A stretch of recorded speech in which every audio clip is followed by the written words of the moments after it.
Delphine Jubilar a mystérieusement disparu dans la nuit du mardi 15 au mercredi 16 décembre 2020 de son domicile à Cagnac-Limine dans le Tarn. Au moment de sa disparition, elle n'était pas seule. Ses deux enfants étaient là, ainsi que son mari, c'est-à-dire Jubilar. C'est d'ailleurs lui qui a prévenu les gendarmes lorsqu'il s'est rendu compte de l'absence de sa femme, après avoir livré des versions contradictoires lors de ses interrogatoires. Il a été mis en examen et incarcéré à la maison d'arrêt de CSS le vendredi 18 juin 2021.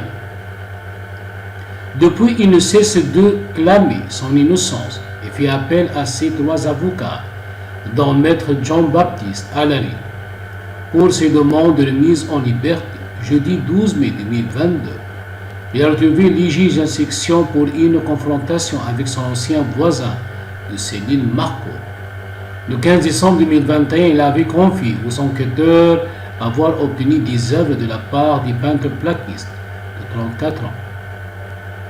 Il lui aurait confié avoir brillé le soir des faits, après avoir découvert Delphine Jubilar sur le canapé en train d'envoyer des messages à son amant. Des confidences auraient aussi été faites sur ce qu'il aurait fait de son corps. De nouvelles fouilles menées non loin du domicile de Jubilar. Depuis la mystérieuse disparition de Delphine Jubilar, des fouilles ont plusieurs fois été menées, notamment par ses amis. C'est à la plage, Facebook soutient aux familles de Delphine au Saguel. Une vidéo en direct avait été suivie par 5000 personnes et quelques éléments avaient été trouvés, notamment une poussette.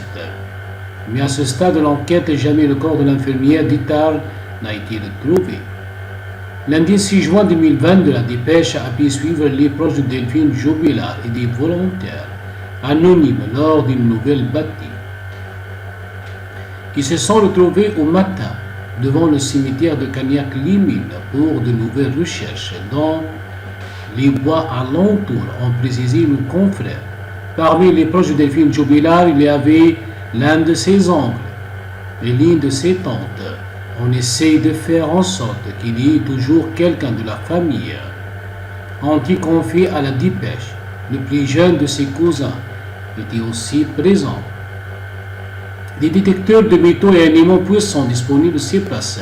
Certains ont amené des détecteurs de métaux pour tenter de retrouver sa trace. Ainsi, Jérémy et Jérôme ont passé au peigne fin la zone boissée. À un moment, un signal a été entendu, provoquant un instant de flottement parmi les gens présents. Comme l'a relaté Lausa mardi 7 juin 2022, a mené l'appel à crier l'un d'entre eux. Mais une fois encore, il s'agissait d'une fausse alerte. Un immense puissant faisait également partie des objets disponibles sur place pour sonder les marécages et le petit lac, a précisé la dépêche. Ces nouvelles recherches qui ont duré 3 heures n'ont malheureusement rien donné, comme l'ont indiqué nos confrères. Pour l'heure, c'est dit que Jubilar reste présumé innocent jusqu'à preuve du contraire par les autorités compétentes.